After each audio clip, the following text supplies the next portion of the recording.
जय श्री राधे। तो आज कल जितना तक हो गया था कल विषय सूची पूरा हो गया था और इससे आगे है पृष्ठभूमि। तो आपको हम अब पृष्ठभूमि सुनाते हैं। पृष्ठभूमि जो लिखा हुआ है इसमें, तो सुनिए। यद्यपि भगवत गीता का व्यापक प्रकाश और पठन होता रहता है, किंतु मूलतः यह संस्कृत महाकाव्य महाभारत की एक उपकथा के रूप में प्राप्त है। महाभारत में वर्तमान कलयुग तक की घटनाओं का विवरण मिलता है।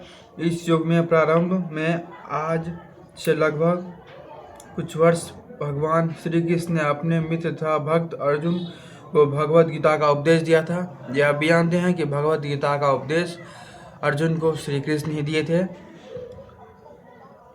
उनकी यह वार्ता को महान इतिहास की सबसे महान दार्शनिक तथा धार्मिक वार्ताओं में से एक ही उस महायुद्ध के शुभारंभ में पूर्व हुआ, जो धृतराष्ट्र के 100 पुत्रों तथा उनके चचेरे भाई पांडवों या पांडु पुत्रों के मध्य होने वाला भ्रातृघातक संघर्ष था। धृतराष्ट्र तथा पांडु भाई भाई थे, जिनका जन्म कुरुवंश में हुआ था और वे राजा भरत के वंशज थे, जिनके नाम पर ही महाभारत नाम पड़ा। चूंकि बड़ा भाई धृतराष्ट्र जन्म से अंधा था, अतएव राज सिंहासन उसे न मिलकर उसके छोटे भाई पांडु को मिला। पांडु की मृत्यु अल्पायु में हो गई, अतएव उसके 5 पुत्र युधिष्ठिर, भीम, अर्जुन, नकुल और सहदेव धृतराष्ट्र के देखरेख में रख दिए गए, क्योंकि उसे कुछ काल के लिए राजा बना दिया गया था। इस तरह धृतराष्ट्र तथा पांडु के पुत्र एक ही राजमहल में बड़े हुए। दोनों ही कोई गुरु द्रोण द्वारा सैन्य कला तथा प्रशिक्षण दिया गया और पूज्य भीष्म पितामह उनके परामर्शदाता थे। भीष्म जी उसके परामर्शदाता थे और जो धनुर्विद्या सीखते थे वह गुरु द्रोण से सीखते थे। तथापि धृतराष्ट्र के पुत्र, विशेषतः सबसे बड़ा पुत्र दुर्योधन, पांडवों से घृणा और ईर्ष्या करता था। अंधा तथा दुर्बल हृदय धृतराष्ट्र पांडुपुत्रों के स्थान पर अपने पुत्रों को राज्य का उत्तराधिकारी बनाना चाहता था। इस तरह धृतराष्ट्र की सम्मति से दुर्योधन ने पांडु के युवा पुत्रों की हत्या करने का पश्चान रचा।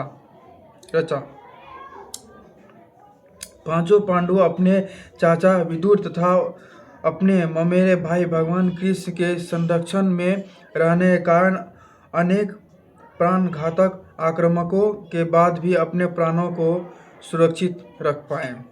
उस समय कृष्ण जी उसका साथ देते थे पांडुपुत्र का।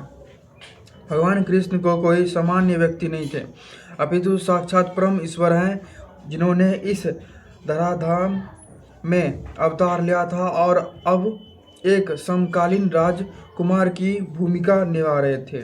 वे पांडु की पत्नी कुंती या पृथा पांडवों की माता के भतीजे थे।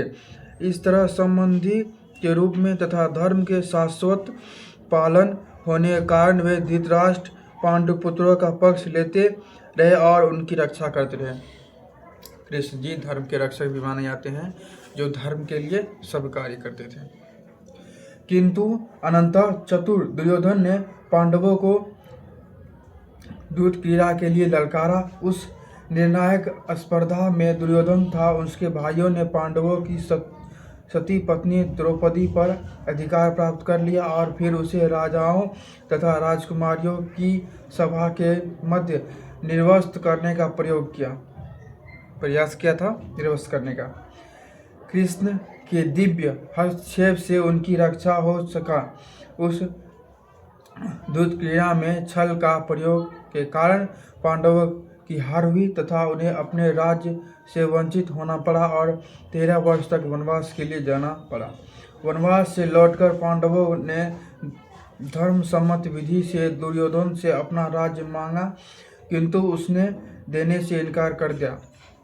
क्षत्रियों के शास्त्रानुमोदित कर्तव्य को पूर्ण करने के लिए पांचों पांडवों ने अंत में अपना पूरा राज्य न मांगकर केवल 5 गांवों की मांग रखी, किंतु दुर्योधन सुई की नोक भर भी भूमि देने के लिए सहमत नहीं थे।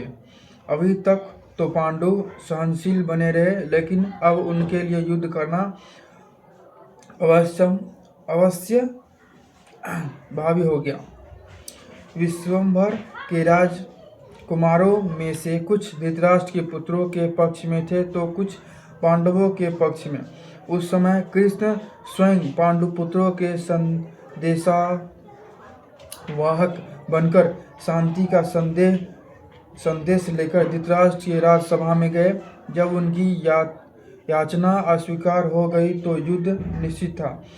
अत्यंत सच्चरित्र पांचों पांडवों ने कृष्ण को पूर्ण पुरुषोत्तम भगवान के रूप में पहचान लिया था, किंतु धृतराष्ट्र के दुष्ट पुत्र उन्हें नहीं पहचान पाए थे। फिर भी कृष्ण ने विपक्षियों की इच्छानुसार ही युद्ध में सम्मिलित होने का प्रस्ताव रखा। ईश्वर के रूप में वे युद्ध नहीं करना चाहते थे, किंतु जो भी उनकी सेना का उपयोग करना चाहे कर सकता था। प्रतिबंध यह था कि एक और कृष्ण की संपूर्ण सेना होगी और दूसरी ओर वे स्वयं एक परामर्शदाता तथा सहायक के रूप में उपस्थित रहेंगे। राजनीति में कुशल दुर्योधन ने आतुरता से कृष्ण की सेना झपट ली, जबकि पांडवों ने कृष्ण को उतनी ही आतुरता से ग्रहण किया। इस प्रकार कृष्ण अर्जुन के सारथी बने और उन्होंने उस सुप्रसिद्ध धनुर्धर का रथ हाँकना स्वीकार किया। इस तरह हम उस बिंदु तक पहुंच जाते हैं जहां से भगवत गीता का शुभारंभ होता है। दोनों ओर की सेनाएं युद्ध के लिए तैयार खड़ी है और धृतराष्ट्र अपने सचिव संजय से पूछ रहा है कि उन सेनाओं ने क्या किया। आपको मालूम होना चाहिए कि जब शुरू हुआ था तो उस टाइम में पूछा भी गया था कि कौन युद्ध चाहता है, तो दुर्योधन की तरफ से युद्ध स्वीकार कर लिया गया था। और आगे है, इस तरह सारी पृष्ठभूमि तैयार है।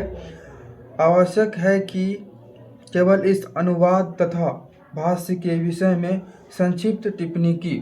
भगवत गीता ने अंग्रेजी अनुवादकों में यह सामान्य प्रवृत्ति पाई जाती है कि वे अपनी विचारधारा तथा दर्शन को स्थान देने के लिए कृष्ण को ताक पर रख देते हैं।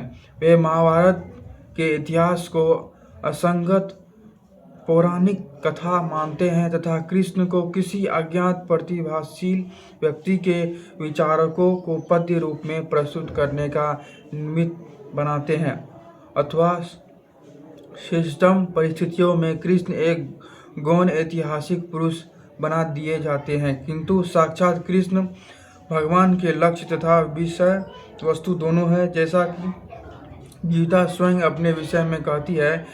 अतः यह अनुवाद तथा इसी के साथ दिया हुआ भाष्य पाठक को कृष्ण की ओर निर्देश करता है, उनसे दूर नहीं ले जाता।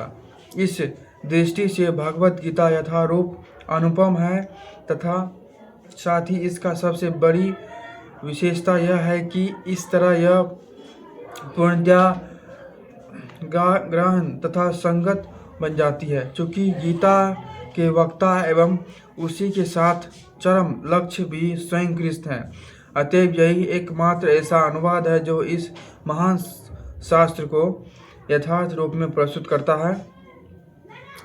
तो मैंने आपको आज पृष्ठभूमि में जितनी भी लिखी हुई है हमने सुना दी है। कल से इसका चैप्टर शुरू हो जाएगा। पहली भूमिका से अनुमान आमुख बचा है। कल हम आपको आमुख में क्या लिखा हुआ है वह पढ़कर सुनाएंगे और परसों से इसका भूमिका शुरू कर दिया जाएगा। एक एक पेज से सुनाएंगे, इसमें दोनों साइड सुनाते रहेंगे और आपको बताते रहेंगे क्या क्या लिखा हुआ है। और हमसे कोई गलती हो गई तो माफ़ कर दीजिएगा। तो आज तक के लिए इतना ही। राधे राधे।